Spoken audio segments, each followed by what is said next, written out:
আসসালামু আলাইকুম। আশা করি সবাই ভালো আছেন। আজকে আমি গরু মাংস রান্না করব ডেক্সিতে করে। আমি কিভাবে গরু মাংস রান্না করি সেটাই আপনাদের সাথে শেয়ার করব। আশা করি রেসিপি ভালো লাগবে। তো চলুন ফুল রেসিপি দেখে নেওয়া যাক। প্রথমে আমি 1.5 কেজি মাংস নিয়েছি। মাংসটা আমি ভালোভাবে ধুয়ে পরিষ্কার করে নিব। এই মাংসটা মিডিয়াম সাইজেরই আছে, আমি কাটবো না। আর আমার কাছে মনে হয় একটু বড় পিস হলে মাংসটা দেখতে ভালো লাগে, খেতেও ভালো লাগে। তো মাংসটা আমি ভালোভাবে ধুয়ে নিব। আসলে গরুর মাংসটা একটা লোভনীয় খাবার, এটা মোটামুটি সবাই পছন্দ করে, অনেকেরই ফেভারিট গরুর মাংস। তো আমার কাছেও অনেক ভালো লাগে, আমার পরিবারের সবাই অনেক পছন্দ করে। আমরা যারা গ্যাসের চুলায় রান্না করি তারা কিন্তু বেশিরভাগ টাইমেই প্রেশার কুকারে গরু মাংসটা রান্না করে নিই। আমি নিজেও প্রেশার কুকারে রান্না করে নিই। প্রেশার কুকারের রান্না আর হাঁড়িতে রান্না করার স্বাদটা কিন্তু একটু আলাদা হয়। আর যারা গ্রামে একদম মাটির চুলায় রান্না করে সেটা কিন্তু আরও অনেক বেশি টেস্টি হয়। তো আমি মাঝে মাঝে ডেক্সিতে করে রান্না করি। তো আজকেও করছি, এই জন্য ভিডিও করে আপনাদের সাথে শেয়ার করা। দেখতে পাচ্ছেন আমি মাংসটা কিন্তু 2 থেকে 3 বার খুব ভালোভাবে ধুয়ে একটা ঝুড়িতে রেখে দিয়েছি পানি ঝরানোর জন্য। এখন আমি ডেক্সিতে দিয়ে দিচ্ছি। মাংসটা অনেক ভালো ছিল। দিয়ে দিয়েছি পরিমাণ মতো লবণ, হলুদ।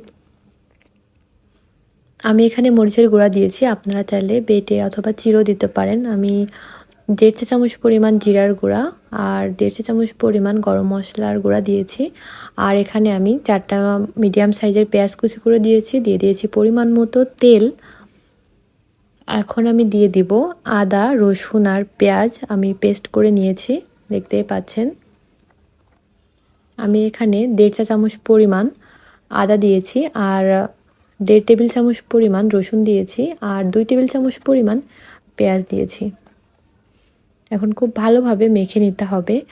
যদি হাতে সময় থাকে এভাবে মেখে যদি কমপক্ষে 30 মিনিট ম্যারিনেট করে রাখা হয় সেক্ষেত্রে কিন্তু মাংসের টেস্টটা অনেক গুণে বেড়ে যায়। অথবা 1 ঘন্টাও রাখতে পারেন। আপনাদের কাছে যদি হাতে সময় থাকে তাহলে কিন্তু এই কাজটা করে নিতে পারেন।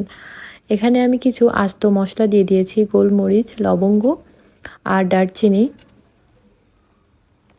3-4টা করে দিয়ে দিয়েছি। দেখতেই পাচ্ছেন আমি ভালোভাবে ঢাকনা দিয়ে কষিয়ে নিচ্ছি।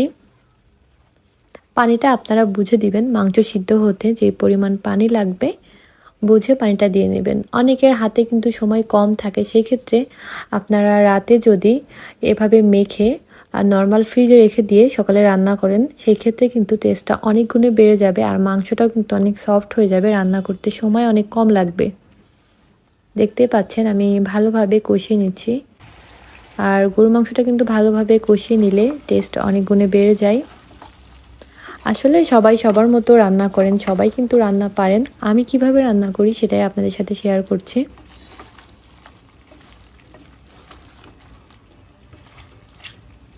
আমি বেশিরভাগ টাইমেই প্রেশার কুকারে রান্না করে নিই।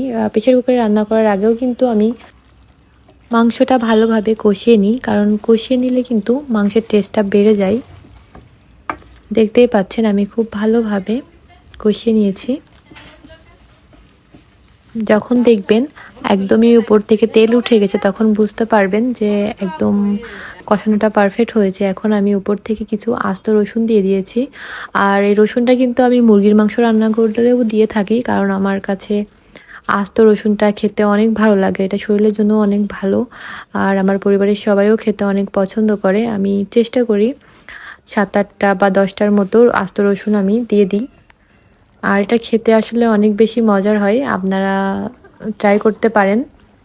দেখতেই পাচ্ছেন আমি ঝোলের পানি দিয়ে শুকিয়ে নিয়েছি। এখন আমি চুলা আঁচটা একদম লোতে রেখে বসিয়ে রেখেছিলাম 5 থেকে 6 মিনিটের মতো, হয়ে গেছে। এখন ভাত খাবো, আপনাদের সাথে একটু শেয়ার করলাম। দেখতেই পাচ্ছেন কালারটা খুবই ভালো এসেছে। আশা করি আজকের রেসিপি আপনাদের কাছে ভালো লেগেছে। ভালো লাগলে ট্রাই করবেন। আর কেমন হয়েছে কমেন্টস করে জানাবেন। আমার রান্না কেমন হয়েছে এটা আপনারা কমেন্ট করে জানাবেন। সবাই ভালো থাকবেন, সুস্থ থাকবেন। আল্লাহ হাফেজ।